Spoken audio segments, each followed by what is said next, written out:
নমস্কাৰ বন্ধুসকল, আজি এটা বস্তু ল'লোঁ। এটা লাইট হয়। তো আপোনালোকক দেখুৱাওঁ কেনেকুৱা লাইটটো। তো এইটো বেপাৰী এজন আহিছিলে, মানে এটা লাইট লৈ আহিছিলে। তো মই লাইটটো লৈ থলোঁ। লাইটটো এইটো এটা দিছে।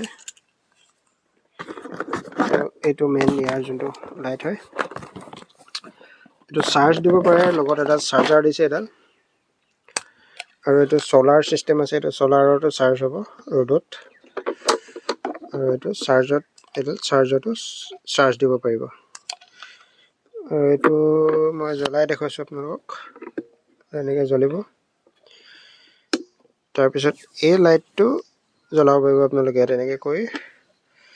এইটো লাইটো এনেকৈ কৰি জ্বলাব পাৰিব। এইটো এটা জ্বলিব, লগত এইটো জ্বলাব পাৰিব। এনেকৈ দুটা লাইট জ্বলাব পাৰিব।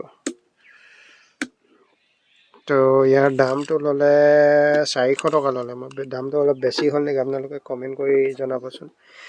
আৰু লাইটটো কেনেকুৱা লাগিছে সেইটো জনাব। তো চাৰ্জ দিব পাৰিব, চাৰ্জাৰ আৰু ছলাৰ। তো দামটো বেছি হ'ল নেকি, আপোনালোকে কমেণ্ট কৰি জনাব।